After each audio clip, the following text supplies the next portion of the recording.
শহর কলকাতায় ফের চুরির ঘটনা। ইকবালপুর এলাকায় একটি বাড়ির দরজা ভেঙে ঘরে ঢুকে বিপুল টাকা এবং মোবাইল চুরি করা হয়েছে বলেই জানতে পারা যাচ্ছে, এমনটাই অভিযোগ। কয়েকদিন আগে ইকবালপুর থানা এলাকার দোকান থেকেও মোবাইল খোয়া যায়। সেই ঘটনার রেশ কাটতে না কাটতেই ফের বাড়িতে ঢুকে চুরির ঘটনা। খুব স্বাভাবিকভাবে এই ঘটনার পর পুলিশের নিরাপত্তা নিয়ে প্রশ্ন উঠছে। কথা বলবো, আমাদের সঙ্গে রয়েছেন আমাদের প্রতিনিধি বিউ সরকার। বিউ, কি জানতে পারা যাচ্ছে, কিভাবে হয়েছে এই চুরি?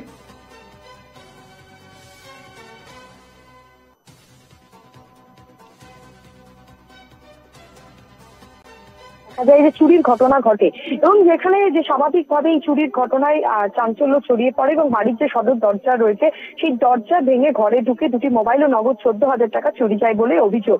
এবং এই ঘটনায় ইতিমধ্যে ইকবালপুর থানায় লিখিত অভিযোগ দায়ের করেছেন যে বাড়ির গৃহকর্তা রয়েছে সেই গৃহকর্তা। এবং এই যে বাড়ির গৃহকর্তা মনোজ কুমার পাঠক, তিনি যেটা জানাচ্ছেন যে ভোরবেলায় ঘুম থেকে উঠেই দেখেন যে বাড়ির মেন গেট ভাঙা এবং পরপর দুটি ঘরের একটি ঘর থেকে দুটি মোবাইল ও নগদ 14,000 টাকা চুরি যায়। এবং বারবারই যেটা প্রশ্ন উঠছে পুলিশের নিরাপত্তা নিয়ে। এবং শুধু এই ঘটনা না, আমরা শহর কলকাতাতে বিভিন্ন জায়গায় দেখা যাচ্ছে এরকম সম্পত্তি লুট বা টাকা পয়সা বা গহনা নানান ধরনের এরকম মোবাইল চুরি, সেই ঘটনায় চাঞ্চল্য ছড়িয়েছে এবং বারবারই সেই পুলিশের নিরাপত্তা নিয়ে প্রশ্ন উঠছে। এবং এই যে ঘটনা ঘটেছে খিদিরপুরে ভূপ কৈলাসে, সেখানেও এর আগেও একটি চুরি হয়েছিল এবং আজ আবারও এই চুরির ঘটনা। এবং পরপর এই চুরির ঘটনাতে এই আগে যে চুরি হয়েছিল সেখানে রেশ না কাটতে কাটতে আবারও এই মোবাইল ফোন ও 14,000 টাকা চুরি যাওয়ার ঘটনায় যে এলাকা বাসিন্দারা তারা রীতিমতো আতঙ্কিত হয়ে পড়েছে। ধন্যবাদ। আমাদের সঙ্গে ছিলেন আমাদের প্রতিনিধি বিউ সরকার।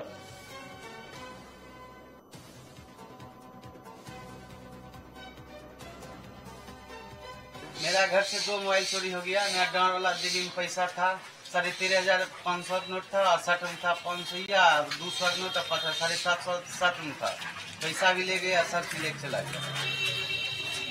मोबाइल फोन कितना था? मोबाइल फोन MI का था,